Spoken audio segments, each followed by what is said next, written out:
Oh, yes. Good morning, Yankees universe. KOD Nation, stand up, and all you DJs, wake up and get your coffee. Welcome to this Thursday, March 9th edition of the Yankees Morning Brew, and I can't hide it anymore. I was super excited about this episode because I had to have Uncle Tats help me out. Uncle Tats, good morning. Good morning, Hector. Good morning, everybody in the chat. Good morning, all the DJs, and make sure you're on. You're hitting that like button.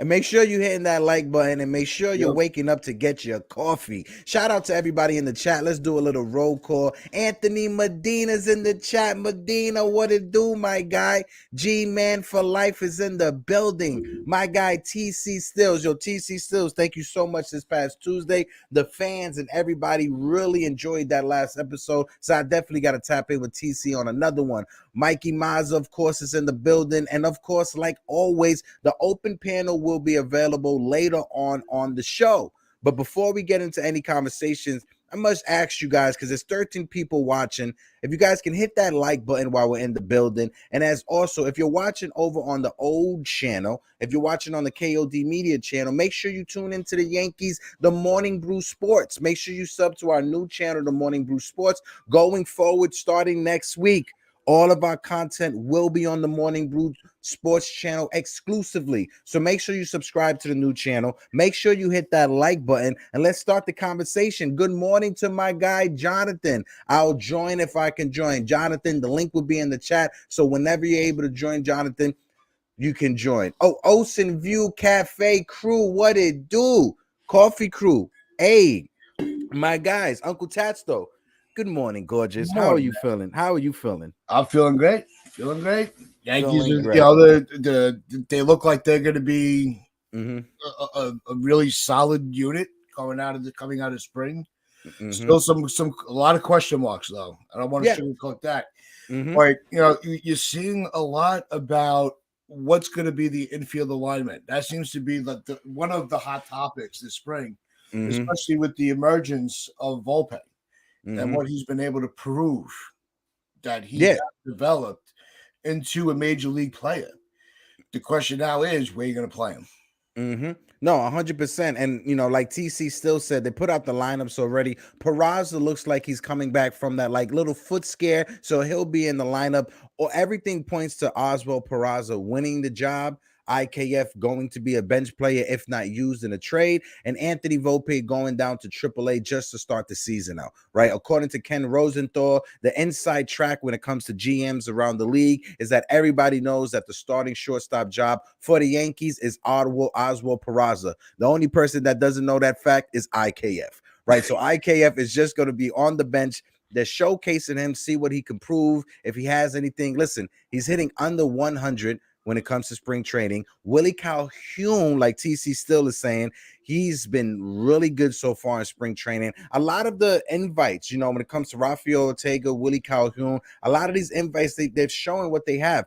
Aaron Hicks is actually looking like he's found something in the wheelhouse. I don't know if it's just he forgot to play golf this spring training and he's not playing golf, but it seems like Aaron Hicks has turned himself around. What's your thoughts on Hicks before we jump into any of the other topics, Tats?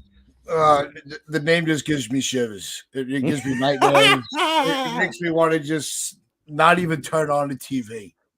I'm just so done with him. I really am. Because, his bat may be looking a little better this spring, but we've been tricked by spring before. Right? And this goes on both ends of it. The players that are playing terrible, all right, they may be working where they're only going to be swinging at one pitch. Mm-hmm. You looked at 3 fastballs down the middle, but they're looking to adjust their ride to the off-speed stuff. The slide is down and away, and trying to really recognize those pitches and work on the contact to spray the ball around. Mm-hmm. Then we'll have players like we're getting with Volpe and Dominguez that come out like fireballs. Mm-hmm. And sometimes, we've been tricked by Higashioka. Last spring we thought he was gonna, without the shadow of Sanchez, we thought he was gonna. We found our guy. Yeah. Look at what he do after spring. Just like Tyler Wade, they're spring training all stars. That's all they are. Yeah. So with Knicks, I'm just. I have no confidence in him whatsoever, and if I don't have confidence in you, I have no need for you. Mm-hmm. No, definitely, and I listen, and every point that you just made is very valid. I just want to give a quick shout out as well because we got some new people that just joined the chat. NYY News, Ruben is in the Ruben, my guy, what it do? Ivan Manny is in the building. Ivan Manny, good morning, gorgeous. Hope all is well. Mr. Alan Landsman, he says Scott Efro started a throwing program. So if we have any good news, that's some good news right there. Because when it comes to Scott Efros, it's a guy that we got for the bullpen. He got injured. Yes, we understand what happens when you get injured, but hopefully he can come back towards the end of the season. Just like the news that came out yesterday when it comes to Frankie Montas, that apparently everybody around the league knew that he was injured. He was damaged goods when he was traded, and the Yankees still traded for him. And then on top of that, still gave up all that pitching depth from the minor league system in order to get Frankie Montas, right? The fact that if you struck out on Luis Castillo, I understand you still want to bolster that rotation. You don't settle for the second choice, and you definitely do not overpay when it comes to that second choice. Uncle Tats, what's your thoughts on the news that came out yesterday when it comes to Frankie Montas being damaged goods when the Yankees got him? Well, that's Cashman's MO. He loves the injured player. Mm-hmm. We did it twice last offseason, but we're only talking about one because it's in the negative. Just like when we traded for Bader in a boot. Mm-hmm. You traded away your pitching depth for an injured player that you knew was in a boot, but because Bader was able to produce in the postseason, revive himself and come back in the postseason and play well, we're not talking about that. Yeah. But the umbrella of the issue is that Cashman keeps trading for these players that are injured that he hopes will recover to contribute. Yeah. One worked and one didn't. So the trade deadline to me was a wash.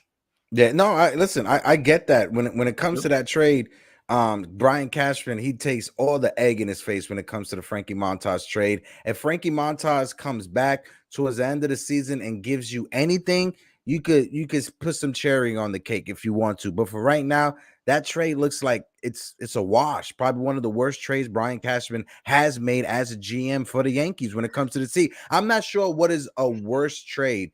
Either the Frankie Montas trade during the season or the Jeff Weaver trade during the middle of the season with the Detroit Tigers. Definitely Weaver.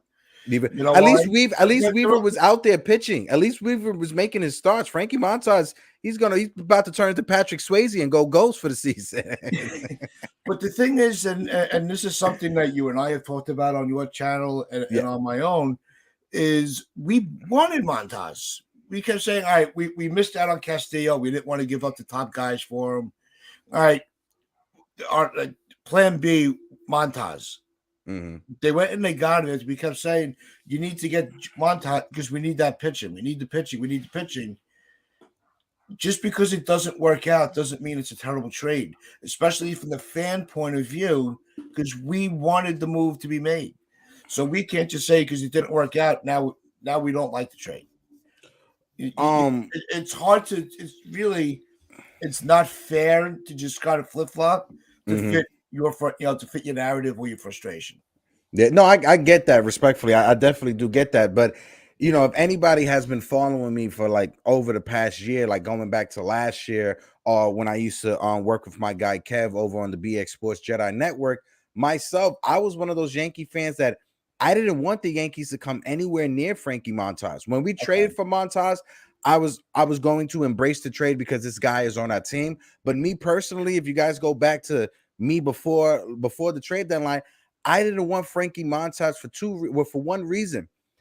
The Oakland Athletics do not have a good track record when it comes to trading their pitchers or trading their position players to another team, right? There's probably only been 2 or 3 players that actually succeeded on a new team after they was traded from Oakland. Josh Donaldson was one of them, right? Tim Hudson with the Atlanta Braves was another one, and you could probably say Matt Olson with the Braves is the third one, right? But if you go back and look at the track record, Sonny Gray, right? Barry Zito when he left, right? When it comes to Mark Mulder being traded to the St. Louis Cardinals, right? They do not have a good track record when it comes to trading. I shouldn't say they don't have a good track record. Teams trading with the Oakland A's don't have a good track record when it comes to trading with the Oakland A's. So that's the only reason why I would be opposed, why I was opposed to the Frankie Montas deal, right? My man NYY News Ruben, he said, I was one of the few that preferred Castillo over Rodon or Stan Pat because Montas just barely got off the IL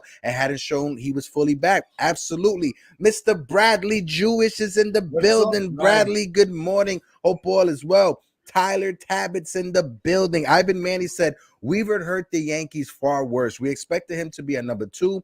Montas came in, was still a 4th pitcher to eat innings when Monty was moved. Yeah, I feel you.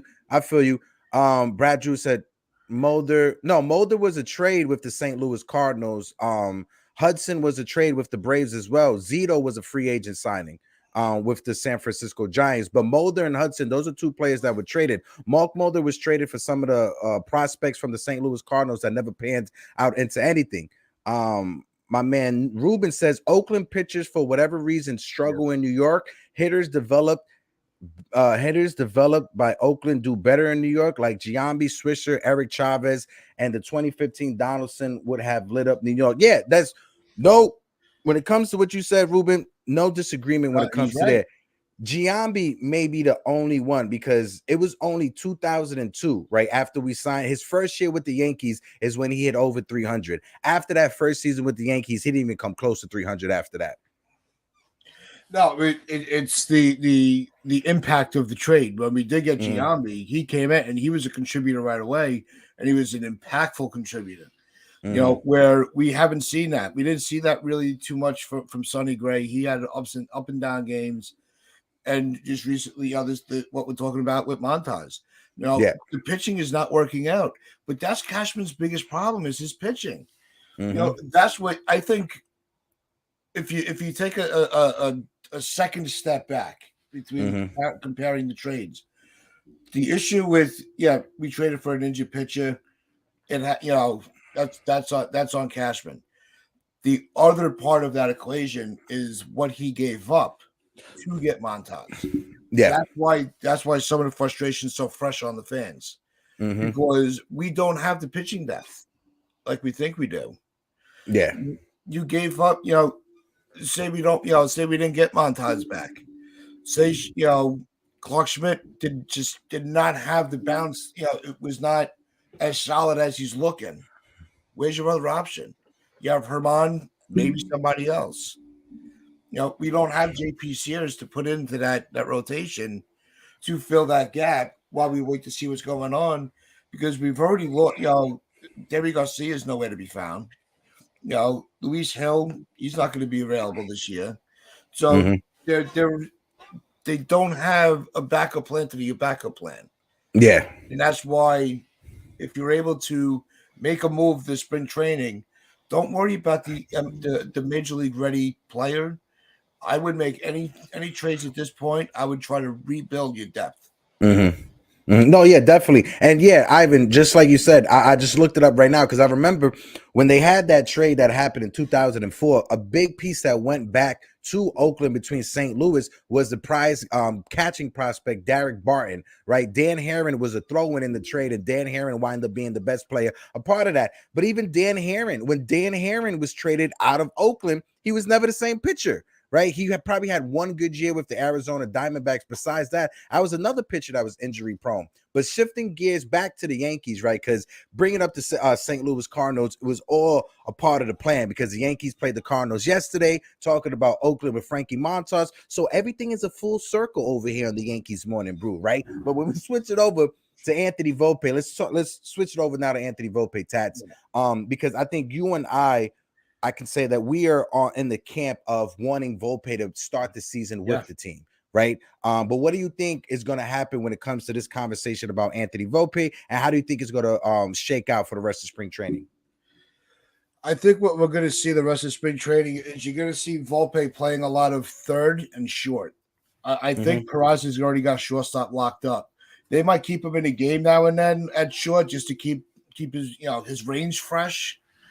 But I think you're going to really see him more in Ivan Manny, definitely. Yo, shout out to L.I. Yankee King. Hold on, where he at right here? L.I. Yankee King. Believe me, he's in there. Yo, L.I. be going hard with the trades. He said, I would trade F. Rose to the Phillies for a right-handed pitcher, Andrew Baker, number 17 prospect, infield Scott Kingley, who can replace IKF on the bench and have two guys. One thing you could say about when it comes to L.I., right? You may not agree, right, when it comes to his trades, but one thing that you can say about every trade scenario that he proposes, they are well thought out, right? They are well researched because he knows the prospects, he knows what position they're in, he knows the name, he knows what level. So when it comes to his trades, you may not, or some Yankee fans may not fully love L.I. Yankee King trades, but when it comes to being knowledgeable, when it comes to having the information, L.I., you out there with the best of them, L.I. Keep it up, brother. It's all jokes over here, L.I. Keep it. But I hope Estevan Florio becomes somewhat of an all-star just for L.I. Yankee King, honestly, just for L.I. No, but with Volpe, one, he's got to break camp. You and I will say this until we're blue in the face. But I think that the only way that it does work is moving IKF does nothing for Volpe. All it does is create a roster spot for him. Right? So you're either going to have, you're going to have Torres, Peraza, and Donaldson at third, short, and second.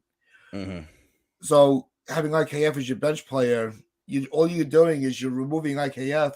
Now Volpe is your bench player. Yeah. Because you can't have Donaldson on the bench because he's not versatile enough. You can't have Torres on the bench because he's not versatile enough. You can't have him on the other side of the field. He sucks at shortstop. We've seen it. And that's the other thing. Just because he's drafted as a shortstop doesn't mean that that's the only position that he's going to excel at. He may decline as a shortstop as he develops. And Torres is the perfect example of it. Yeah. They threw him a shortstop because he was drafted as a shortstop. He could play it. Not necessarily. No, so, definitely. But Volpe is one of those. He's like a blessing for the organization. Because hold on 1 second. I want to give a quick shout out to my man JD Sports Talk. JD's in the building. If you guys are familiar with the Knicks universe and Knicks Fan TV, my guy JD co-hosts with CP the franchise and Alex over there. JD, salute to you, my guy. He said, do you guys think Aaron Judge's comments would put pressure on Cashman to have Volpe up? Judge knew what he was doing. Play the kids, Peraza, Volpe, and the Martian.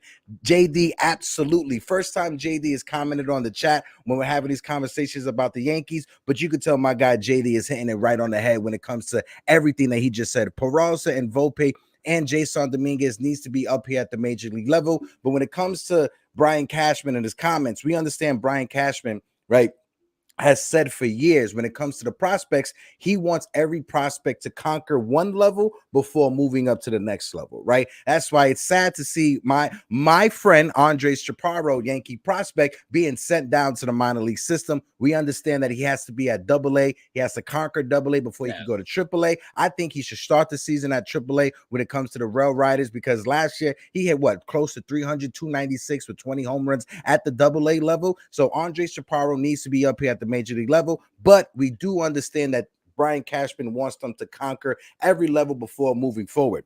Now, when it comes to Aaron Judge's comments, I think it will put some pressure on Brian Cashman, right? Brian Cashman, he's going to have pressure not only from the fans, but you're going to have pressure from your number one franchise player, Aaron Judge, right? And when Aaron Judge put that pressure on you, you got to do something. A man 6'8", that size, putting that much pressure on you, you got to do something. But we understand when it comes to Major League Baseball, it's a business at the end of the day. So if the GMs have an opportunity to manipulate a player's contract and their service time to keep them a part of the system for one more year, they're going to do that. right? They're going to use every rule and everything that's in the book in order to do that. So we can expect Volpe to start the season with AAA, right? Just so you could get that extra year of service time. But on top of that as well, last year at AA, Anthony Volpe, when you look at his numbers, he conquered AA, right? His strikeout percentage, I think it was 17 to 18%. But when he made that jump from AA to AAA, that strikeout percentage went from 17 to 18% to 31 to 32%, right in the middle of both of them, right? So let's see what happens at AAA. If he hits it running out the gates at AAA, bring him up ASAP. Go ahead, Tats. Yeah, no, I don't even think the minor leagues would help Volpe. I think he's at that point where he's ready to go. Mm-hmm. You know, and Judge would not make a comment like that if he doesn't believe that he's ready. Judge is not a type that, because we've seen him in interviews, he's very well calculated in his interviews and what he says. So that's where JD is right. It was a calculated move, and it's to put the pressure on. Mm-hmm. If this is what Judge is saying, the Yankees have to take that with all its weight. Yeah. No, definitely. Jacob Petruzzi is in the building. Jacob. How are we doing? Right. Hold on. I just want to touch on a comment real quick because Brad Jewett said Efros is injured. No one is trading for him. You know, that is as you say, the smart thing or the normal thing to think. But if Brian Cashman wants to trade for an injured player, hopefully there's another GM out there that's a bonehead like Brian Cashman that would trade for an injured player. But I understand what you're saying. It is common sense that you wouldn't trade for an injured player, especially a guy who actually just had Tommy John surgery or whatever surgery he got to clean up his elbow during this off season. But if there's a sucker out there to be I'll take that sucker right now. No, you can't. And like I said, like you said, you know, LA is very calculated with his moves. Mm-hmm. You know, agree or disagree, he does put the effort in. I love LI, but if I keep doing all that praise, he gonna put 50 different trade scenarios in the chat right now. Yeah. Go ahead, Tats. But no, we already, you know, we just had the news with Tommy Kahnle being hurt, and do you want to, you know, you just lost an arm in your bullpen that was solid. Do you want to trade a solid arm? I think right now moving Efros is not the way to go. You need that bullpen depth. When it comes to arms, you never, unless it's an offer you can't refuse, you never give up an arm. Never, ever. Hold on. JT in the chat said, hopefully Gardner is not hurt because Cashman might find him and try him out at left field. JT, that is 100% fact. If the Yankees, that's why last year, Tats, if the Yankees actually had like the old timers game, like right, and Brett Gardner came back, he would have probably played with the Yankees for the rest of the season if he did good in that old timers game. It is crossed my mind at least every other day that it would not surprise me on opening day we do see the return of Gardner. But, it's Gardner. I feel bad for Gardner. I really do because he did nothing wrong. No. When it comes to Brett Gardner, he right? Aged out.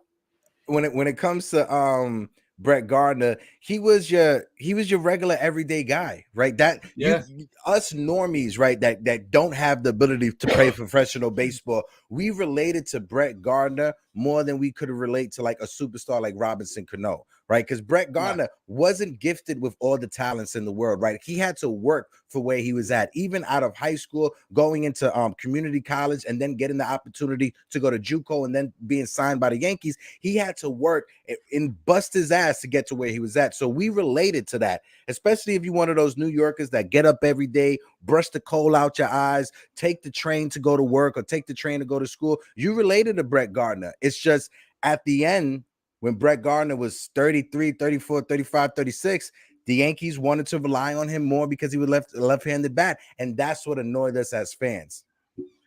Yeah, I always like the term blue-collar athlete because that really was Gardner. But my man JD, he said, I'll get to the Nemesis Astro conversations after the trade deadline when I know what the Yankees roster will be, leaving them out. What is your biggest concern for this team heading into the season? Tats, I'll let you take it off and I'll finish right behind you. Thanks for the question, JD. Yeah, I think the biggest challenge that they're going to have is the offense. Is that's been the problem every freaking season since these kids have come. Since we've seen, what was it, 2016, 2017. Mm-hmm. The offense has been the problem, and I think it's Mm-hmm. going to be even worse because we don't have the speed.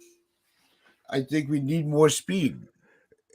And no, I agree with you, and that's why Volpe development is going to be key, Yeah, right? Oswald Peraza's development is going to be key, right? Oswald Cabrera, his development is going to be key. Shout out to Ozzy Cabrera as well. Made an amazing catch in yeah, center field yesterday. That kid is a switch army knife. But when it comes to JD's question, my biggest concern when it comes to the Astros and the Yankees, it's not our pitching, right? Because our pitching didn't get lit up in a 7-game series or didn't get swept by the Houston Astros last year. That was our offense that struggled against the Astros. Aroldis Chapman giving up the home run, that wasn't our offense that was struggling. That was our pitching, right? I mean, our bullpen depth, right? So when it comes to last year, now that Chapman is gone, now that the bullpen looks like it's going to be a little bit better than it was in years past, it's going to come down to that lineup. It's going to come down to the health of DJ LeMahieu, because we all know what Aaron Judge is going to do. We all know what Rizzo and Giancarlo Stanton is going to do.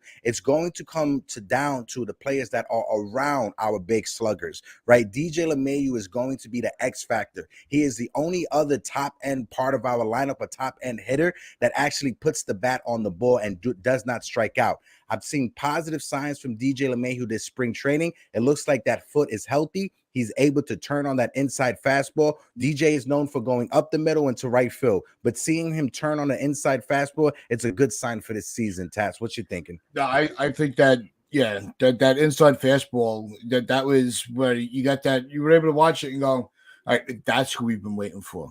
Like that's who we missed. That's the DJ that we've been waiting, that we were yearning for, and it's not been, that's the type of hitting that we need in the postseason because that's pretty much killing us.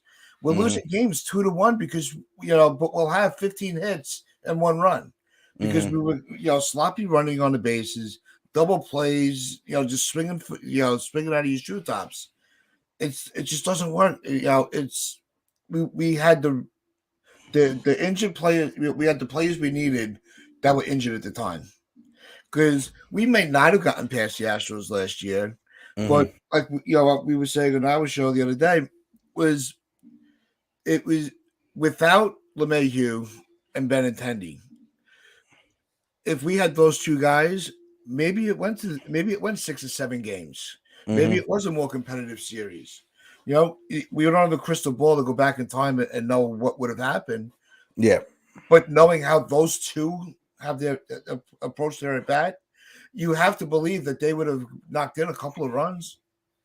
Yeah. And it's not, like you said, it's not making up excuses, right? But in the playoffs, DJ LeMahieu wasn't there against the Astros, right? Andrew Benintendi, who we acquired during the middle of the season, wasn't there to play the Astros. And as well, Matt Carpenter literally just came back from a foot injury that sidelines him for almost a month or more than a month when it comes towards the end of the season, right? But like you said, not making excuses, not saying that if the Yankees had those 3 players in the lineup, we would have won that series. But I could definitely say very confidently, if we had those 3 players in the lineup last year, most likely we won't get swept. I can say that confidently. I'm not going to say the Yankees would have won the series, but I could definitely say that we would have been way more competitive and we would not have gotten swept by the Astros in the playoffs. Yeah, that's what I was saying. I don't, I'm not saying we would have beat them, like I said before you went, but it would have just been all we wanted to do is at least feel like we were competing. I apologize. Don't worry, Uncle Tats, because I see right here my guy TC Stills. I literally just lost it. But what's your thoughts on the possibility? And guys, let me know in the chat as well. What's your thoughts on the possibility of Anthony Volpe being a leadoff hitter, using that speed and having a combination of speed and power at the top of the lineup, going back to the days of Alfonso Soriano? What's your thoughts on that, real quick?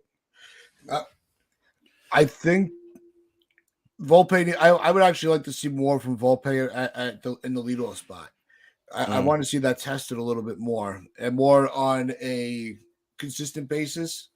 Because right now, the only type of, we only have LeMahieu really as our leadoff hitter. Some can make an argument for Bader. Because Bader does have he's a very smart base runner. So and he can get on and move around the bases. And it's going to be a lot easier to steal bases now than it was for the last few years. Yeah. Actually, and because I always get these weird thoughts in my head. It made me wonder, we all get those weird thoughts in our head, Tats. It made me wonder the other day, like, what would happen if with the new bases and the pickoff rule, how many bases would Ricky Henderson been able to steal in his career? Ridiculous. You want to talk about an untouchable record. Definitely breaking 1,000. Definitely breaking 1,000 when it comes to that. Great question as well, JD. He said, what's your thoughts on the new shift and the clock rule? Rizzo's average should tick up about 15 points, and the clock, it would help the viewer get a quicker ball game, but will it help or hurt the pitcher? Personally, me, and I'll throw it over to you, Tats, right after this. Personally, me, I like it. Right, it's more of a cat and mouse game now between the pitcher and the catcher. When it comes down to baseball, Warren Spahn said it best. He said baseball is 80% mental, 20% physical. Right, when it comes down to baseball, it's all about timing. If you can disrupt the hitter's timing, you'll be able to get them out 9 times out of 10. Right, so when it comes down to it, the bases are going to be a little bit bigger. Right, we understand the pitch clock is to shorten the game, right, to get a different audience, to get the younger kids that are just on their phone with TikTok all the time, like me, right? But it's all about being able to just expand the game and make it shorter. I'm gonna say this right now. Yesterday, when I was with Pete, shout out to my guy Pete at NYY News TV, I was calling the game with him on Game Season Live, and literally we started the game, and just like that, the 7th inning came. So it did make the game go a lot faster, right? That I'm not going to lie. But the opposite end of it, are pitchers going to get hurt? Maybe, right? If you look at the World Baseball Classic, and this is the thing that I do not understand about what's going on with the rule changes, the World Baseball Classic, then they're not implementing the rule changes for the WBC. So those players that are away from their team in spring training right now, they're not getting used to these new rule changes. They're not implementing them while they're playing during the warm-up before the season. So you expect all those players that are playing for the World Baseball Classic to come back when the season starts and automatically pick up all these new rules when we've seen how many people struggle with them this early in spring training, Tats? Go ahead. Yeah, I think that's just ridiculous. But the World Baseball Classic, you're not going to have the Japanese League. They're not adopting our rules. If we're the only ones using these rules, everybody else is using the right rules. I'm not a fan of the changes, and I'm not going to apologize for it. But why should they all have to adjust to us? What? Because we're Major League Baseball. It doesn't work that way. It's because we do it better in America, Tats. No, I'm joking. Well, that's true. But it's no, I think that I think we're going to see a tale of 2 seasons with the pitching because of this clock. I think in the beginning the batters are going to have the disadvantage because the pitchers are just going to be able to they're going to control the pace. Yeah. But I think as games become more intensified, you're going to see a lot more overthinking, and you're going to have them putting too much strain on their arms because they're going to feel rushed. Yeah, I thought, yesterday. If game 162 and you have the bases loaded in the 9th inning, and it's, if you win or lose this game depends on if you go to the postseason.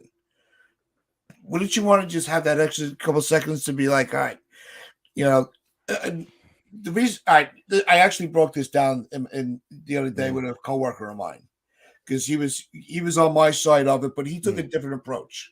The reason why he does not like these rules, and when he brought it up, I agreed. This is all caused by the overuse of analytics. That's why pitches take so long. That's why batters take so long because they have so much data being shoved in their faces that they can't just see ball, hit ball. They don't do that anymore. It's going to take a couple of years for that mindset because you're not going to have time for the analytics anymore. Yeah. You're not going to be able to just take your hat off, look at the pitch, with the alignments and this and that. I think that was an integral part of the game because you need to slow things down. That's just That's baseball. I'm sorry. You need to be able to. If you pitch better, like we watched Nestor. Nestor pitches better when he's at a fast pace. Cole does not do that. Cole's not a fast-paced pitcher. I apologize. I was gonna bring it up because yesterday Garrett Cole looked phenomenal, and he was just get the ball, throw it, get the ball, throw it, get the ball, throw it. He was letting it fly, and Garrett Cole, he was as well using that pitch clock to his advantage. Right, there was some pitches that Garrett Cole, he was throwing it with 7 seconds left on the pitch clock. Right, he was throwing it in some pitches yesterday with 2 seconds left on the pitch clock. So he was using it to his advantage. Like someone just put in the chat a little while ago. Roger Clemens said it's going right here. Olsen Views Coffee Crew, I appreciate you. He said Roger Clemens said it's going to turn pitchers into throwers. And back in the days before the 80s, it was an unwritten rule that you just get in the box. You that's what it was back in the days. It wasn't until I think 1982 or 1983 there was a player with the San Diego Padres. Last name was Harris. I'm forgetting his first name, but that was the gentleman that he was the first one to step out the box multiple times during an at bat. So it graduated from that from 1982, 1983 to what it was last year, right? And nowadays we can admit last year it gets out of hand sometimes. No, I admitted to that. I think they took a strategy and exploited it. And now baseball had to correct it, right? Because yes, nobody wants to see, you adjust your gloves 15 times. But if you're not the Nomar. No, that does drive me crazy. I just, the throwing over rule I think is ridiculous. I'm a grumpy old man, and I said it. I think I said it on the open panel with you a couple weeks ago, as well as on my own. Is at the end of the season, I'll reassess if I liked it or not. Yeah. I'm not closing my mind saying I'll never accept it. My mind may change. Yeah. But my stand right now is I don't like the rule changes. Yeah, you said it was ridiculous because it froze up at that. And you said it was ridiculous, right? I just want to make sure. Oh, okay, because it froze up on my end just for a little bit, and you cut in and out. JT said, "Yo, not for nothing, but I feel like every day that there was a game, it was an episode of that Abbott and Costello skit of who's on first. There was no consistency in the lineup or defense. Yeah, and not for nothing, right? Last time on an open panel, I brought this up. It's all about making money." When it comes down to this pitch clock, when it comes down to shortening of the game, it's all about being able to overcharge now for commercial packages when you go to the production company that handles the game or broadcasting the game, right? But this is the thing. So far in spring training, right, when it comes to all these rule changes, this has been the highest viewing spring training since 2012, 2011. So over the past 12, 13 years, this spring training, early part of the spring training, this is the highest viewership Major League Baseball have seen so far in spring training. And that's even with them not making every game available. We were just talking about that before we came on. It's 2023. Why isn't every spring training game available on the Major League app? Why is it that it's 2023 and we don't get the World Baseball Classic on the Major League app? Why are we paying all this money if you're not giving us the content we want to see? Yep. Well, that's because a lot of it is leaving the Baseball Classic out of the Wait, equation. what? No. Rodon has a forearm strain per Brian Holt. Ah, shit. Oh. Language. Sorry. I'm joking. Shout out to my man 19 comment in the chat. What it do? Salute. And yes, the open panel. I'm gonna put the link in the chat right now for the open panel. But like always, guys, when we do the open panel, please be respectful to everybody that comes on the open panel. If you disagree with anybody on the panel, do not use that as an opportunity to jump into a debate, because like always, like I said, this channel is not a debate channel. We don't do debate style formats over here. What we do is break down analysts. What we do is give takes and we break them down. We don't debate with anybody on the take. As well, if you guys can, please respect the terms and services of YouTube and Twitch, because at the end of the day, Tats and myself, we want to still keep our jobs when it comes to being content creators, right? We still want to be allowed to be able to come on the panel. And my guy Chris the Flash is in the building. Chris, where you been, brother? I was putting out the bat signal for you for the longest, my guy. Hope all is well, Chris. Hope all is well. But without further ado, we got our two first contestants on the panel. My guy TC still checking in from the West Coast, and as well, Mikey Mazza and the 4-Train Express checking in from the upper part of the country. Mikey Mazza, what it do, baby? What it do, man? What it do? What's going on, guys? I'm good, bro. So we just got the news, Rodon, forearm strain. Mazza, you put it in the chat. Let me know what you think and the inside information if you got for it, because I wasn't able to look into it. Mazza, break the news for us and then throw it over to TC Stills to get his take on it. Go ahead, Mazito. So Rodon is out. They're saying it's about 7 to 10 days or so with the more evaluations. This is per Brian Hoach. This is, all over. This was on Twitter. He posted it on Twitter. Also per Brian Cashman. Not a good sign already. Now the injuries are hitting. I mean, it's better they hit now than they do later on in the season. But there's nothing we can do. We just got to hope that he's all right. Mm-hmm. Copy. TC Stills, bad news. Bears is here. Give us your take, TC. Well, I just saw on Twitter from Talking Yanks, it also says that Lou Trevino will start on the IL. Yep. Oh, God, another one. So that's 3. Rodon, Canley, and Trevino all starting the season on the IL. That's a terrible start to the season. Oh, God. Jesus Christ. We got 2 more people backstage that I want to bring up. I want to bring up Ivan Manny because it's been a minute since he's been here. Ivan Manny, what it does. And of course, number 1 on the field, number 1 in our hearts. He is a true Yankee fan. My man Michael Caputis is in the building. Good morning, Caputo. It looked like you just woke up to some bad news from Carlos Rodon. Caputo, virtual hug. Let's start off with a virtual hug first off. I just saw this. I didn't even know that he landed on the injured list. Caputo's, give us your take real quick, and I'll throw it over to Ivan to get his take. Go ahead, Caputo. The floor is yours, baby. That's awful news. I mean, that's your newly acquired acquisition already on the injured list.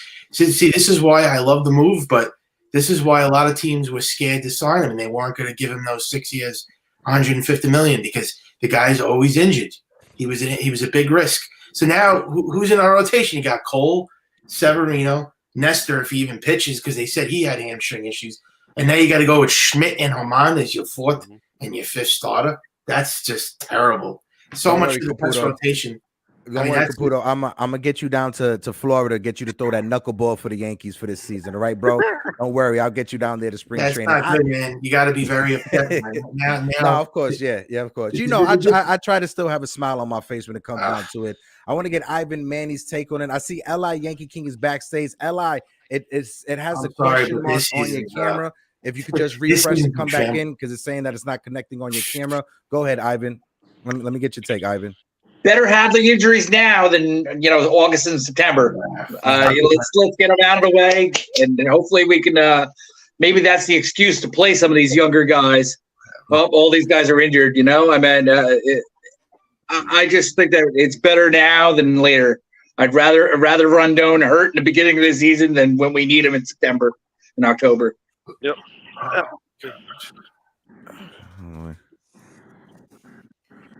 Okay, so Li Yankee King is in the building. Li, I see that trade for Patrick Corbin. I do not want Patrick Corbin, but Li, with the news about Carlos Rodon, let me get your take real quick, and I'll throw it up back to Uncle Tats to get his take on it. What are you thinking, Li? What is a random player that you want the Yankees to trade for now? Who is that random player, my guy? See, this is why I wanted a 6-man rotation. Because Rodon has health issues. Cortez has health issues. Sevy, as much as he's my favorite Yankee, and yes, it's not Cole. You out Medina later, baby. Rodon. Yes, Severino is my favorite Yankee over Gleyber Torres. But and over DJ LeMahieu, we get that. Hold on. But the real question is he your Florio. favorite Yankee over Florio? Exactly. Yes. If you were stranded on a desert island, LI Yankee King, who would you rather be stranded with? Would you rather be stranded with Luis Severino or with Estevan Florio? Which one? Sevy.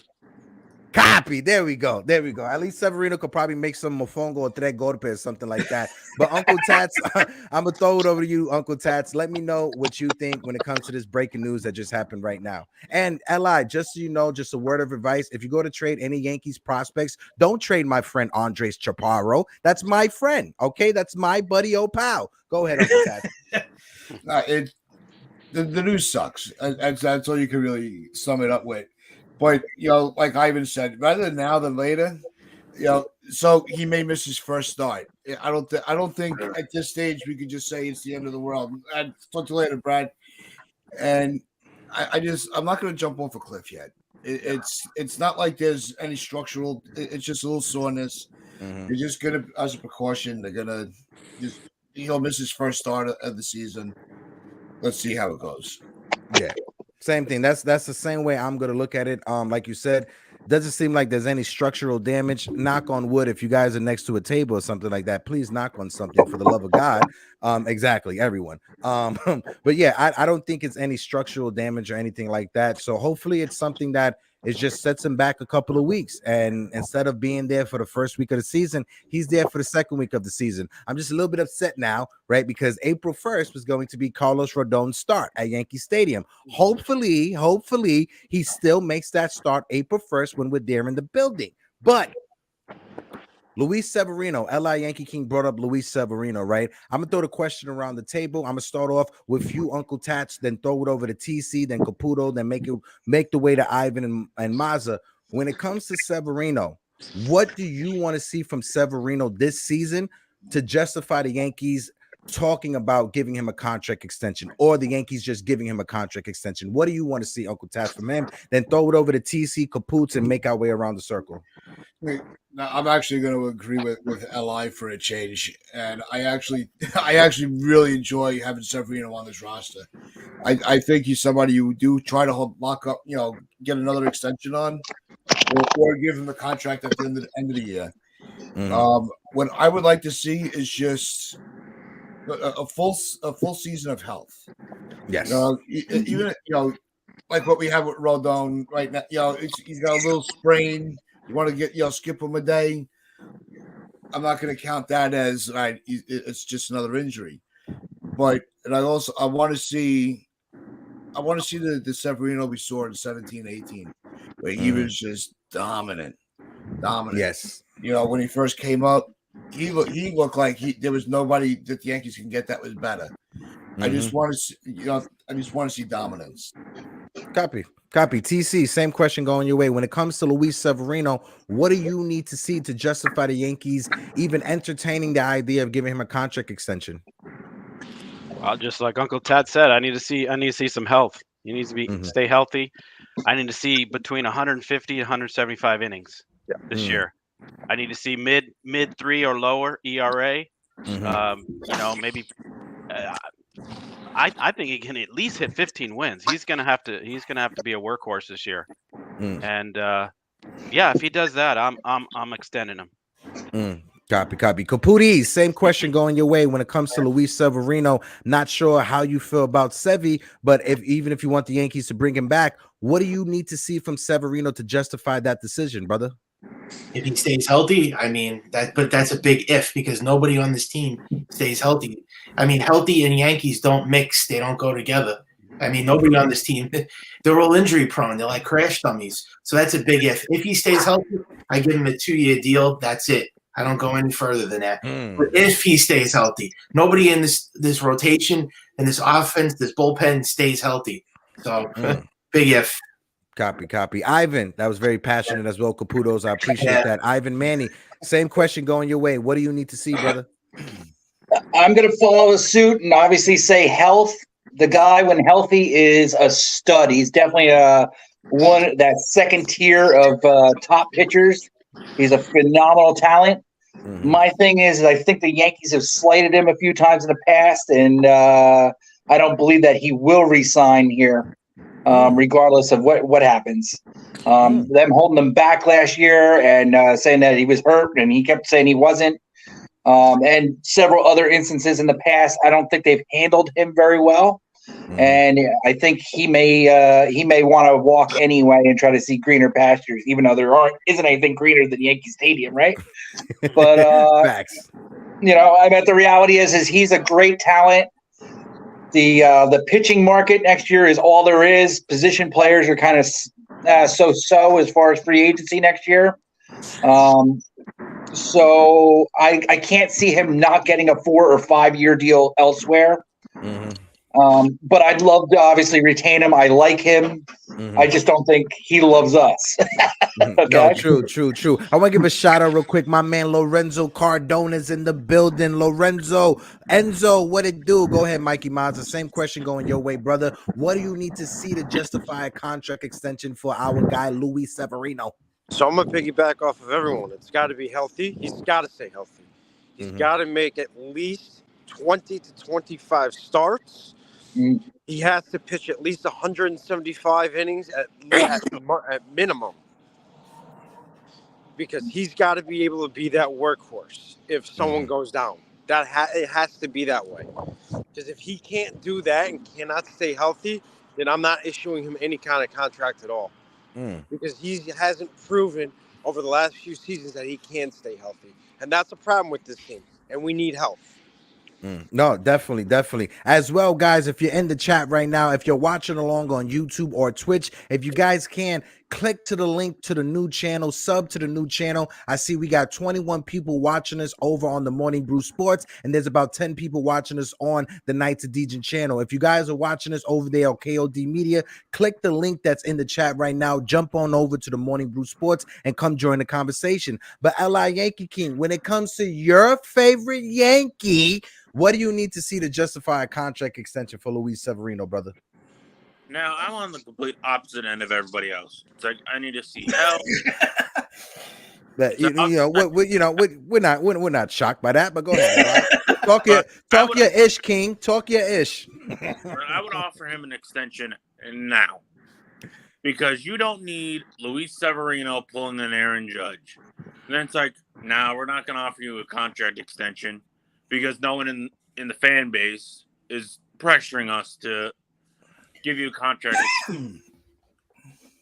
Now, I am calling Luis Severino and his agent into the room, sliding a 6-year, $120 million deal. Boom. You have Rodon, Cole, Sevy as your top 3 for years to come. And you pretty much have a dominant top 3 for 6 years. And then you just have Garrett Cole being a corpse at the back end of his contract. But if we win a World Series, Cole, go be a corpse at the end of your contract. We really don't care. When it comes to that, I see what you're saying. And at first, when you was giving your take, my guy Li, I had a bad taste in my mouth. But as soon as you brought up, him having an Aaron Judge type of breakout season and demanding more money, myself and Ivan, we started shaking our head like, yeah, that is a valid point right there. If the Yankees were to lock up Luis Severino to a 6-year, $120 million contract, that's $20 million a season for a guy that's making $15 million right now. When you look at our pitching rotation, we will have Garrett Cole, Carlos Rodon, Luis Severino, and you could throw in Nestor Cortez as well, because he is signed when it comes to his contract. He hasn't even hit arbitration, so he's on the contract for at least 4 more seasons with the Yankees. Our rotation would be locked down for the next 4 to 6 seasons. So that is a valid point. Me personally, what I need to see from Luis Severino is basically what everyone on the panel except for Ally Yankee King said. I need to see health. Call me crazy. Look, like Ruben said, call me crazy. I think Luis Severino would be durable this season. I honestly think that Luis Severino would have a big breakout season this year. 1, because he's on a walk year. 2, there's not that much pressure on Luis Severino to be the number 1 starting pitcher on this rotation, especially when you got Garrett Cole and Carlos Rodon in the rotation. when you had the emergence of Nestor Cortez last year, it takes a lot more pressure off Luis Severino. So I could see Luis Severino having a sneaky type of breakout season this year where he could go into free agent market. Like you said, it's going to be a lot of pitchers in the free agent pool next year. He could go out there and he could demand $25 million a season because pitching is a high-end commodity in the sport of baseball. I don't think anybody would disagree with that. But Uncle Tats, I'm going to throw another question your way, and let's throw it around the round. I just want to add one more thing. Go ahead, Tats. Severino. So I just looked up with the upcoming free agents for starting pitching. Go ahead. And that's where I think LI is onto something with locking them up early in. Don't wait till the end of the year. Because just off the top of the list is Shohei Ohtani, Max Scherzer, Kershaw, Severino, Syndergaard, Greinke, Stroman. None of those guys out. Severino is going to be. They're going to be a lot of teams going after him because at the top of the free agent list, that's a lot of age on those players. And Ohtani's just going to cost a lot of those teams too much money. Yeah, and there's only maybe 3 teams that could pay him. Don't forget Severino's going to be a hot commodity on the free agent where the Yankees have a risk of being outbid. Yeah, you're right. And when you look at it, the pitchers that you just named, Ohtani, he's going to demand big money. Yeah. But who would you rather give a multi-year contract extension to, a multi-year contract to? Matt Scherzer or Luis Severino? Matt Scherzer, Mad Max, he's a phenomenal pitcher. He's going to go down as a Hall of Famer. But at the same time, do you want to invest all that money into an old pitcher like Matt Scherzer that probably will miss some time because of his age? No, that's something that you got to really have the conversation about. Shout out to my man James Cook in the chat. He said, remember, your best ability is always availability, and that is spot on. When it comes to Luis Severino, 20 to 25 starts, like Mikey Mazza said. Yeah. Anywhere from 150 innings to 170 innings, like TC still says. Michael Caputo, the same thing he just said. I think we could all agree that we want to see help from Luis Severino. And at the same time, like Eli said, I agree. Extend him before the season starts. But we all understand the Yankees, that's not their motto. They want to wait till the season is over. Mikey Mazza, you got a dip? I got a dip, but I wanted to add one more thing onto what you said. Go ahead. Give a hot take before you dip, Mazito. Severino's, without that pressure on him, is like the middleman. So if you think about it, he can either play the back end or the front end of the rotation. So in a way, Li's got a good point. Lock him up early. At least now you don't have to worry about watching your middleman walk. Yeah. Yeah, 100%. Mikey Mazza, love you, baby. I'll see you around. And guys, if you guys are watching along, make sure you guys follow my man Mikey Mazza and the 4 Train Express. Mazza, one love, baby. Peace. My man NYY News Ruben said if Yankees didn't waste the whole 2019 misdiagnosing to only him to get Tommy John surgery, he would have been back early 2021, and we would have had seen more Sebi over the past 2 years. And that's something that you can't deny. You know, the mishandlement when it comes to this team's medical staff over the past few years is something that's embarrassing, right? Hopefully last year when they revamped the entire medical staff, that's something that we won't see in the future going forward. But Uncle Tats, I'm going to throw it to you and then throw it over to TC Stills. We're in the middle of spring training right now, right? We all know starting rotation, it's what it is right now. But now that we got the news with Carlos Rodon, if you had the opportunity, or if you could figure out a trade scenario to trade Gleyber Torres and IKF, who are you going after? Are you going after a starting pitcher, or are you going after another reliever to either fill the spot for Rodon or Tommy Kahnle? Who are you going after? I would check the market to see if there is a pitcher out there like like a Chad Green, where it can give you a spot start, eat a couple of innings, hand it over to the bullpen, or just be a bullpen piece. Yeah. So I think if there's a way to get an arm that can be like a long man, like the old fashioned long man pitcher, I think that's how I would attack it.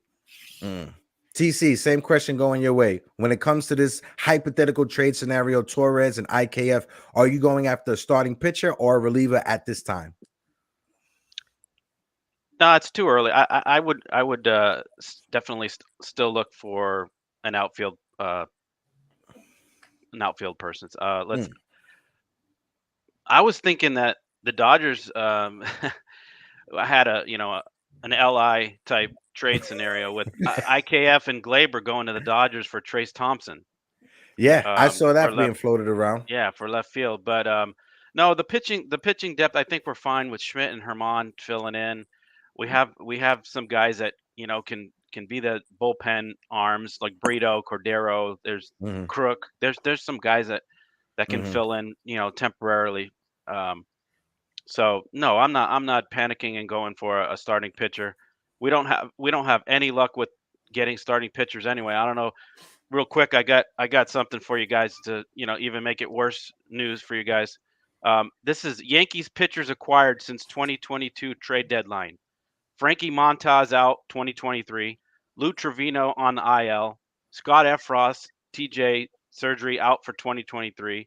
Tommy Canley starting on the IL 2023, and Carlos Rodon on the IL 2023. So, what's going on with our luck with pitching? So. Damn, you don't gotta keep kicking. You don't gotta keep kicking me when I'm low right now, TC. Yeah, you don't gotta do that. But, shout out to 161 River Ave, Jason. He said Rodon, Trevino, and Canley headed to the IL. Yeah, it's breaking news right now. My guy James Cook, he said, go get Michael Caputo's favorite free agent pitcher, Trevor Bauer, right now. I heard he's a VIP. I'm joking. Li, I'm gonna throw it over to you, Li. When it comes to the hypothetical trade, because we all understand you are the trade guru, that little mind of yours, it got hamsters running around with different trade scenarios. But Li, Yankee King, who are you trading for? If you have a name, please throw it out because you know all the names in every minor league system. Li, who are you trading for? A starting pitcher or a reliever right now at this moment? I wouldn't really trade for a starting pitcher or a reliever. I would just let Herman fill in until, even though I don't think Herman is a starter whatsoever, he's more of a relief pitcher. But I wouldn't trade for at all a starting pitcher, at all a reliever. We need to trade away some relievers because we got too many. We got young guys coming up that I really like Greg Weissart, like Ron Marinaccio, and Michael King is, of course, my guy in the bullpen. Not trading any of those guys. Nope, not trading any. Not trading Michael King, but I would shop Lou Trevino because we have so many right-handed pitchers, and he's a free agent at season's end. It's business. But I wouldn't really shop for any starters or relievers. But okay, I need a rant for a second if I may be afforded the time. Give me 1 second. I'll let you go on your rant. I just want to get let Caputo and Ivan jump into the conversations. But before they jump into the conversation, our guy Jonathan is in the building checking in. Jonathan, good morning, gorgeous. Can you see me, or am I too dark in this? Small. A little bit dark. May be able to see you just a little bit. But Jonathan, good morning, brother. Caputis. Yeah. Question going your way, brother. What are you trading for? A starting pitcher or a reliever right now at the moment? Because I know you're not set with this team. You wasn't set with this team during the offseason. So what are you looking for right now with these random injuries that just popped up, brother? What are you thinking? Well, it's hard to replace injuries like this when you just got I mean, I know what they're going to do. They're going to stand pat again. I would try to get both, but they're not going to do anything. I would still focus on the infield, third base, trading Donaldson, trading IKF, trading Hicks. I would still do that, but they won't do that either. So nothing that we want them to do, they're going to do. They don't listen. They'll get a major injury like this and just basically stand pat and do nothing. You think they're going to do anything to replace Rodon? No, of course not. They wouldn't do anything if they lost Aaron Judge right now. I mean, that's the Yankees for you. They just think that it's all sunshine and rainbows. Nothing's going to happen. We're going to be all right. I understand, like you said, it's better that these injuries come now than later, but the Rodon injury is a massive, massive, massive loss. I mean, this guy was the biggest acquisition of the offseason, and you just lost him now for God knows. It better just be like a couple of days and not a month or two, because if we lose him, he to me, I think he's going to be the ace of the team and not Garrett Cole. You just lost your number one guy, and he was the biggest acquisition, and now he's down. That's heartbreaking news. I don't know how you feel about it. It's not the end of the world, but I mean, come on, you got to be more like No, Caputo, I agree, bro. I don't think any of us is going to disagree with you on that take, because when it comes down to it, like you said, Aaron Judge, I don't look at Aaron Judge as like our off-season acquisition. No, because we just gave him a contract extension. Carlos Rodon was our big-time off-season acquisition, and he's injured right now. My guy 161 Jason says forearm injuries can be worse than elbows. JT precursor. Yeah, hopefully it's just a precautionary measure when it comes to that. But Ivan, same question going your way, brother. And good morning to our guy Eric Wallace in the building. EY, what it do? Ivan, who you trading for right now when it comes to all these random injuries coming up, brother? Oh, you're muted, Ivan. You're muted. You got to unmute yourself, bro. There you go. Sorry about that. They need to trade it for another starting pitcher, 100%. Montas is walking at the end of the year. Seri, there's the chance that we could lose him for sure. That shortens up what we have as far as controlled pitchers for the future. Obviously, there's questions with Sevi's health, Cortez's health, Montas, who we're never going to see him. So I think they need another starter, period. Even if it's a young, highly touted prospect of some sort. I don't know how they acquire him without trading Torres. And that's probably the guy that's going to get us something. IKF is only going to get us salary relief. He's not really going to get us anything more than a prospect. And we have no chance, and I meant zero chance to get rid of Josh Donaldson. I hope that halfway through the season they just cut his ass. Oh, sorry. And just get rid of him, because I'm done with that. He can't hit anything unless it's on a tee. Yeah. So, no, I get that. Listen, you trying to trade for J.A. Happ right now? If any of you guys trying to trade for J.A. Happ, bring him. I'm never. Jonathan, same question going your way, brother. Good morning as well. Thank you for joining the panel. When it comes to these trades, these injuries that just popped up, Carlos Rodon, Tommy Canely, who are you trading for? Or if you're trading for anyone right now, would it be a starting pitcher or a reliever arm? And if you guys can, let us know in the chat as well. 161 River Ave, let us know who you're trading for. Mitchell Fernandez, who you traded for. Lorenzo Cardona, if you guys are trading for anybody, let us know. NYY News, Ruben, if you're trading for someone, let us know. But go ahead, Jonathan, what's your thoughts? Before I trade anyone, I want to see what Matt Cook can do. And if he can fill that role as a starter or reliever until one of these guys come up, or in addition to one of these guys when they come up. So I always like to try internally before panicking and trading away the farm for one guy like Sonny Gray or Montas. I don't like these panic moves that sometimes the Yankees do, and they trade away a bunch of capital for another guy who they could actually get the next year. They use some of that trade capital, not draft capital, and possibly get someone even better than who's available right now. Yeah, no, I definitely agree with that. When it comes down to it, that Frankie Montas trade, if you guys seen Luis Medina, who was in our farm system, and we use as one of the pieces to trade, he looks phenomenal in spring training right now for the Oakland Athletics. He looks like he's going to take that next step to be a dominant starter in the league. Go ahead, Jonathan. And a pitcher like Medina is some of those young guys that the Yankees never really give a chance to before trading them. That's what I hate about trading young pitchers, because if you trade someone before you have even a chance to see what they are in a major league spring training, you might be trading for a lesser player. You might be getting someone back less. How best to? You might be trading more than you're getting back. No, yeah, definitely 100%, Jonathan. I agree with you on that. And they always will hate the fact that they didn't protect Whitlock in the Rule 5 draft. God, that's another one right there. That Jesus Christ, I can't. I'm speechless right now. Uncle Tats, go ahead. What's your take on that last Garrett Whitlock take right there? We never win. It doesn't matter. We hold on to the wrong players and we let go of the wrong, the wrong ones. it at the time with Whitlock, yeah, he was he was creeping up as a fan favorite in the minors, and it just sometimes that's just the business part of it. You know, it's not every move is going to be favorable. Some hurt more than others. It's just you can't just dwell on it. Mm-hmm. I'm not dwelling on it. I'm just Yeah. seeing what happens. And No, No, I got it. I get it, Jonathan. I get it. How do the Padres feel that they gave away Roberto Clemente to the Pirates in the Rule 5 draft?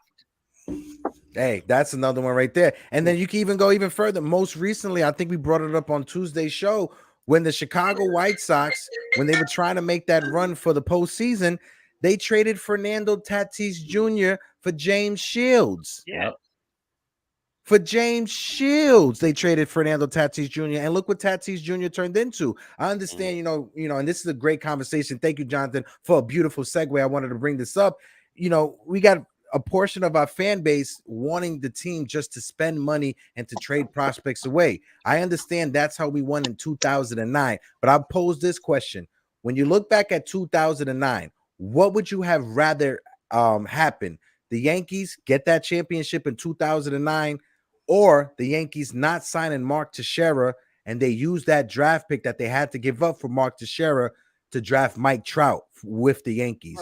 Tats, I'll start with you. Who would you have rather have? And let's throw it around the table. Oh, that's such a trick question. It really, because Teixeira was my boy. I loved Mark Teixeira. You know, even before he was a Yankee. You know, when they got him, I threw a parade by myself. But how do you say you wouldn't rather have Mike Trout at the same time? So that's a tricky one.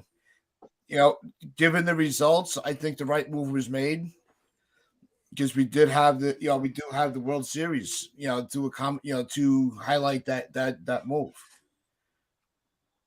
Yeah, no, I get that. Sorry about that. I'm just looking right now.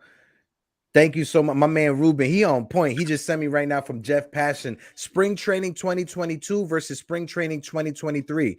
Time of games in 2022, spring training, 3 hours and 1 minute.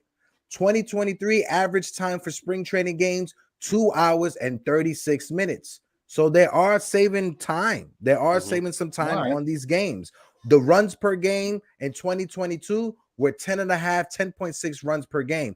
In 2023 so far, they're up. They're 11 runs per game. So they're saving time, but at the same time, the offense is coming up. Let's see. Now let's look at the balls in play. When you look at ground balls in 2022, it was a 235 average for balls hit on the ground. In 2023, it's a 258, damn near 260 average. So the offense is coming a lot better. I'm so sorry to switch the conversation. I just wanted to throw that in there. But TC Stills, same question going your way. When you look back on it, if you were able to jump into a time capsule and go back to 2009, would you have rather the championship, or would you have rather the Yankees be able to have Mike Trout a part of this organization? Well, if you're knowing you're going to win the championship, yes, I want the championship because the Yankee fans have been screaming. So if we could find the player now that if we got him, we would guarantee us a championship. Yeah, we would do that. But when you're seeing that it's Mike Trout and you know the years and the ability he has, it's hard to not go for Mike Trout. But you don't see that. You just see a prospect, just like we see the prospects now. We just, you know, it's like a crapshoot, you know. Will he pan out? Will he not? So if we can guarantee a championship by getting, you know, someone, Max Scherzer, or whoever, I'm taking the championship, of course. Copy. Listen, respectable comments, both of them. LI Yankee King, same question going your way. When you look back on it, what would you have rather have, the 2009 championship or the Yankees drafting Mike Trout to potentially, you don't know, win some more championships? What are you thinking? Now, when we won the championship, I had to go to bed immediately after because I was at school because I was only 10 years old. So I was a little mad that I couldn't, you know, watch the celebration, but school and all that crap. Same school kids. Still mad about that. But I would take the championship.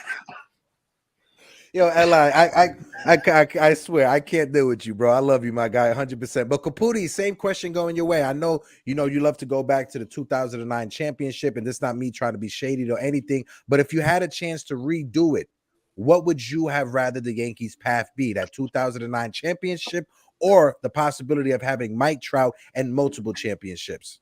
Championship, man. I don't take the 2009 away. I love Mike Trout, great player, generational talent, but I'm not taking that 2009 championship away, because right now it would have been, as we speak right now, if we didn't win that World Series in 09, it would have been 19 years, 20 years that we haven't won. So yeah, I would have. I take that champ. And also, did you hear about Stanton playing in right field and Judge moving to left now? Oh yeah, it was yesterday during the game, and it looked fine for the first few innings. That there was no problem with Judge in left field. There was one play that it looked like he was tricked on the when it was coming towards him. He didn't know which route to take, but after that first inning, he was really good yesterday. I have no negative comments problem on it. So if Judge is the left fielder, then they don't have to get a left fielder. Then I would go with that option if it works, right? Yeah. I just got a notification on my phone saying, "Go ahead, Jonathan." Rodon will start the season on the IL. Hold on. Forearm strain. Yeah. Oh, he's on the IL right now for the next 7 to 10 days, according to Brian Cashman. Okay. Yeah, and that may push him back to start the season by a week. We just got to see how it plays out. But Ivan, same question going your way. When you look back on it, Lorenzo Cardona in the chat, he's saying, give me the chip. Or I want to just go back to Jason161 when he talk about give him Crook and Jimmy Cordero. Listen, Crook has looked phenomenal as a left-handed reliever that can literally give you multiple innings. That's literally what we want. My man Ruben said, I wish this team had the same durability of our 2009 Yankees had. Yeah, but Ivan, same question going your way. If you were able to go back in time, what are you trying to get, or what do you want? I got a few points. First of all, I definitely take the championship. Can you imagine the drought and how crazed and how angry our fan base would be if we hadn't seen a World Series since 2001? That would it would be like a dagger. It would hurt so bad. This drought is killing me. You know what I mean? Teixeira was the best defensive first baseman I ever got to watch outside of Keith Hernandez. He was he could do anything as far as defensively as a first baseman. I love Tex. As we can say, one player doesn't make a championship as good as Trout was or has been. He's also been injury prone as can be. So I take Teixeira every day of the week and that championship, hands down. Yeah. Can't disagree with that. Jonathan, same question going your way. When it comes to that 2009 question, what would you rather have, the championship or Mike Trout? Well, I'll take the championship, but also there's one problem with your question, and because they also signed Sabathia and Burnett. So if they didn't sign Teixeira, they would have lost that first pick with Sabathia.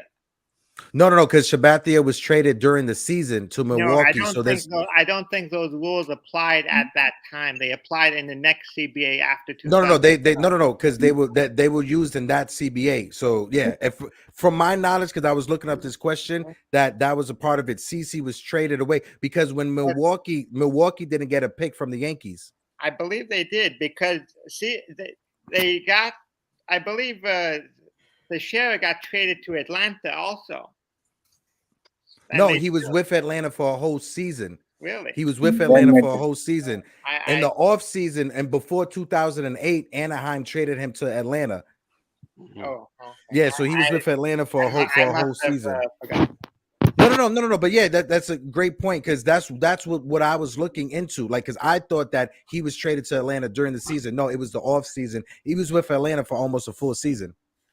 Okay. Well, either way, the Yankees also before 2013, the Yankees had, I guess, 6 drafts where not one of their number one pick made it to the major league.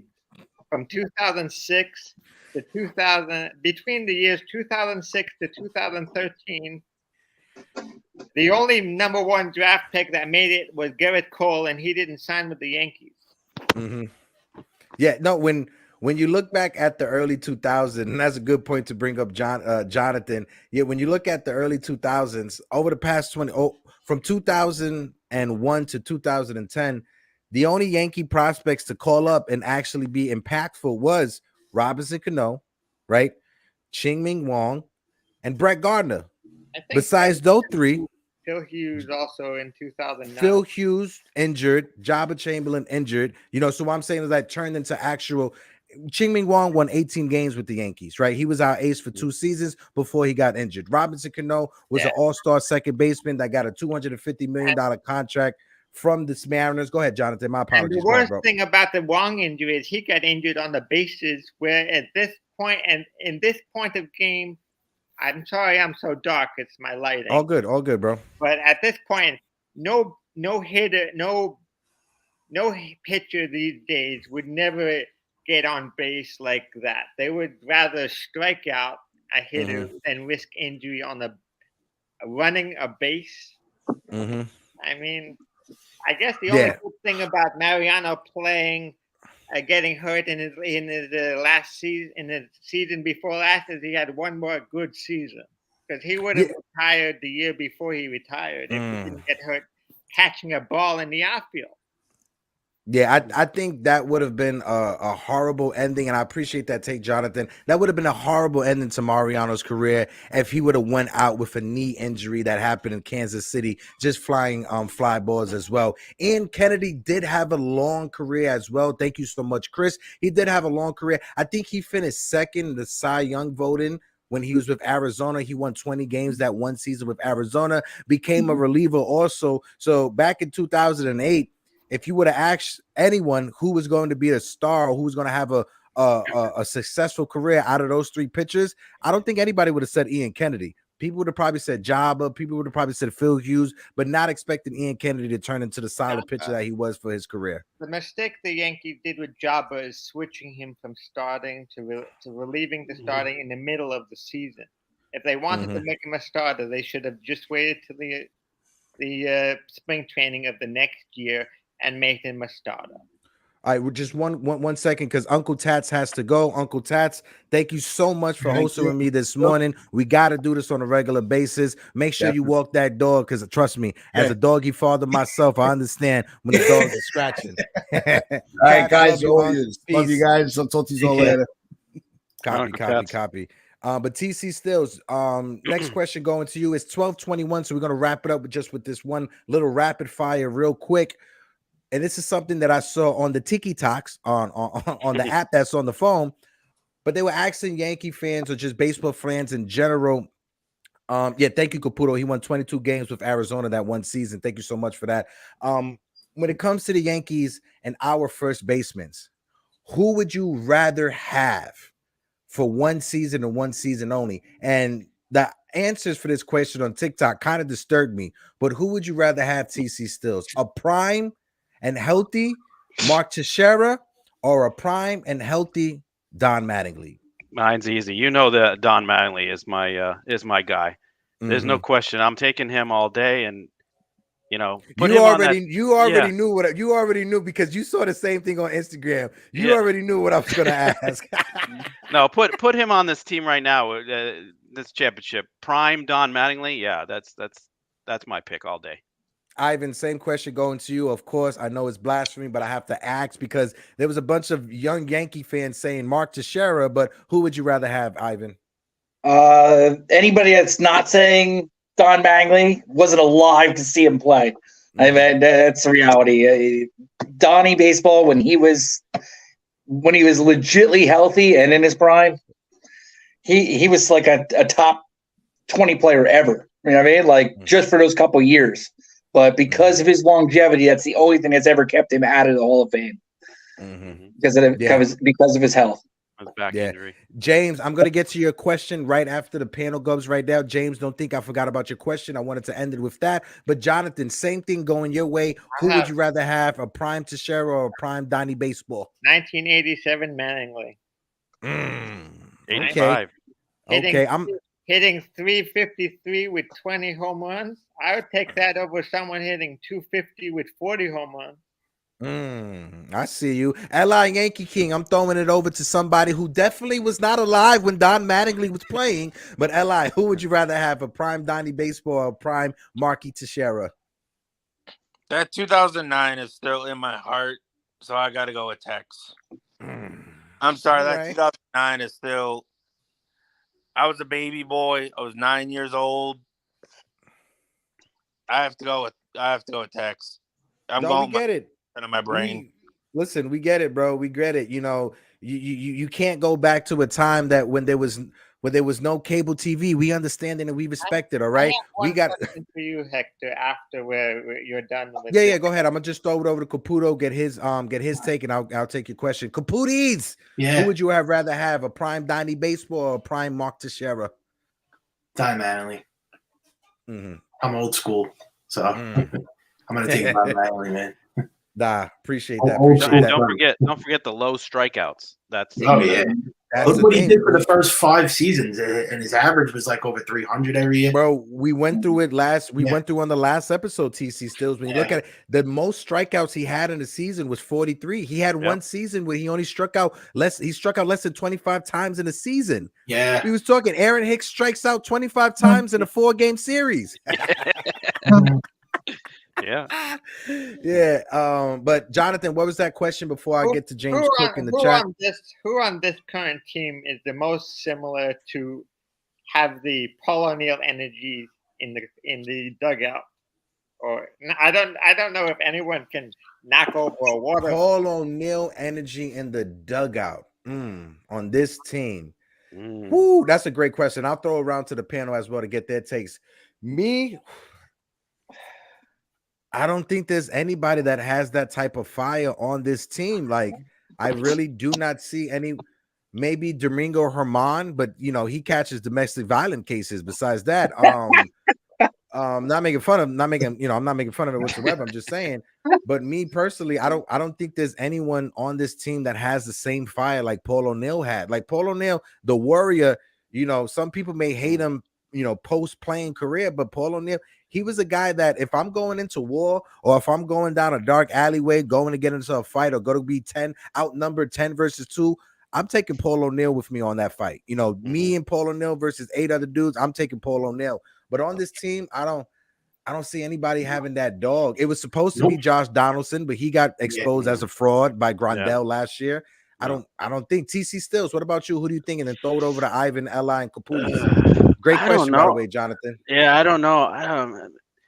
Maybe Rizzo. I don't know. He doesn't really strike me as a fired up guy, but I don't know. It's hard to say.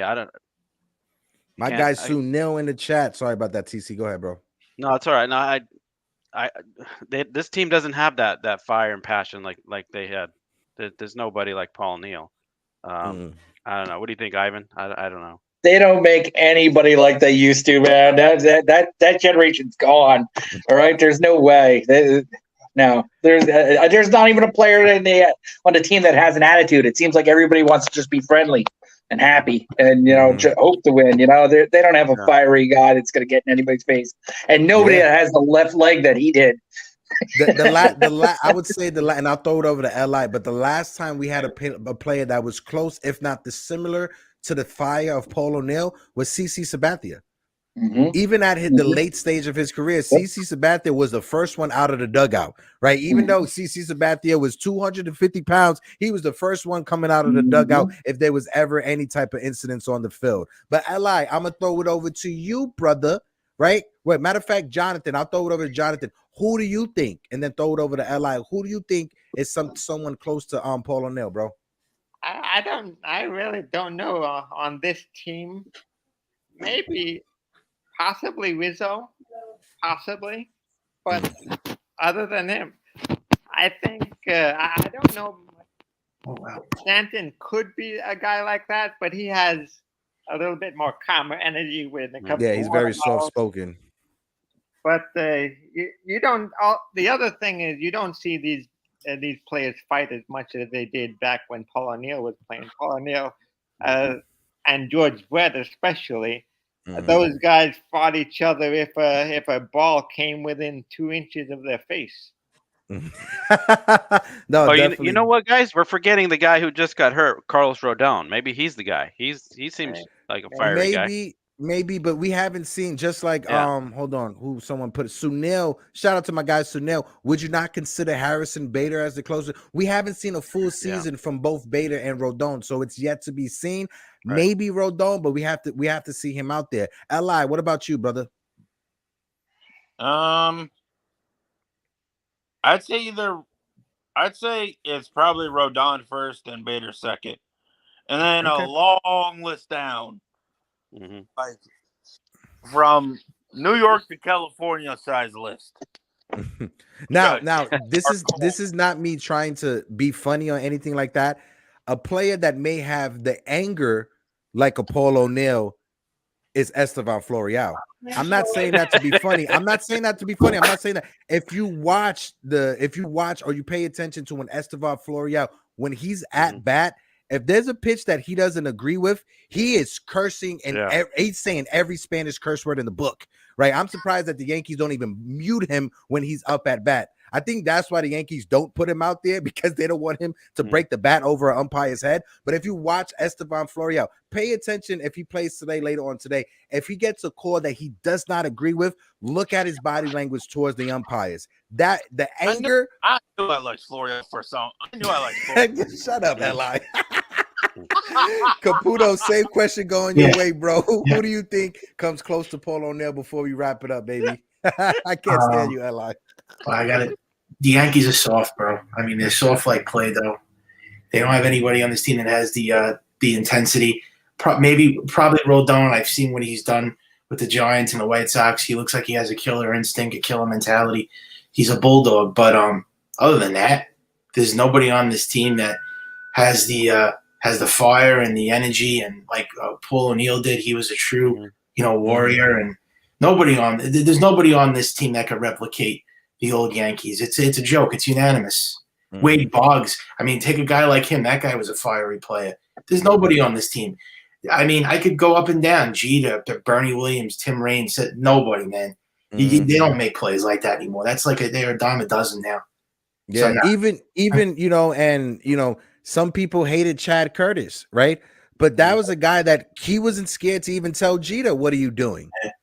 He was a player that even though he was traded, because they chose Derek Jeter over him, he was a player that wasn't scared to tell Derek Jeter. Wasn't that famous confrontation? I think it was between the Yankees and the Mariners that there was a brawl that happened, and then you saw Derek Jeter and A-Rod to the side laughing and joking, and Chad Curtis took that personal and went to Derek Jeter. What are you doing? Why are you doing this? And eventually, like I said, he was traded. But Jeter wanted him gone. Something with the whole thing that he didn't like hip hop or something, and Chad Curtis liked rock, and they had like a fight. And there was other problems too, I think. But I mean, Chad Curtis went up to Jeter and told him, "I don't like the music you're playing." And see, players were more like they would tell you how they feel. Now today, none of them will do that. Now they're just going to keep their comments to themselves, and you can't do that anymore. Yeah, don't forget Reggie Jackson. Back in the days when you ain't have health insurance, you ain't care what was happening to you if you got punched in the mouth or anything like that. Nowadays, health bills is too crazy. I'm not trying to afford getting punched in the mouth and having a big health medical bill at the end of the day. But TC Stills, bro. Jackson. What happened? What happened, Jonathan? I met Reggie Jackson. Oh, nice. How was that? Me and Jackson, Reggie Jackson. Not good. Not good. Well, I was in the Yankees gift shop. It was him with two guys and me and my mom. I went up, asked for an autograph. He said no before I finished the question. Too bad. Reggie Jackson, you got to do better. You got to get my guy Jonathan a signed autograph. But one more before we dip out. My man Lorenzo Cardona said, "Don't forget my guy Graham Lloyd." Absolutely. 100%. Strawberry. Yeah. And Daryl Strawberry going into the dugout. Jeff Nelson. That famous picture of Armando Benitez, and then you see Daryl Strawberry's hand just come out of nowhere. But I appreciate Jeff Nelson fighting the Red Sox. Yep. Appreciate everybody for tuning in, and appreciate all my guys on the panel. My guy TC Stills, my guy Ivan Manny, Jonathan, Li, Yankee King with the million trades, Caputis, Li, close it with that hot take, and let's dip out, brother. I'm not going to close with a hot take, but Jonathan, if I get to turn heel in wrestling, I am using that. So easy. I am using that. Well, I am glad that I am able to bring all of us together. That way, Jonathan could be amused for my guy, L.I. Yankee King. If you do become a heel, my man, I want a ticket for your first show. But like I said, appreciate everybody for tuning in. Everybody that was in the chat, my man Cardona, my man Caputis, my man Ruben, 161 was in the building. Sunil was in the building. And like I said, Krista Flass and everybody for tuning in. But like always, fellas, have a safe week. I see you guys next week. And like always, peace out. Peace.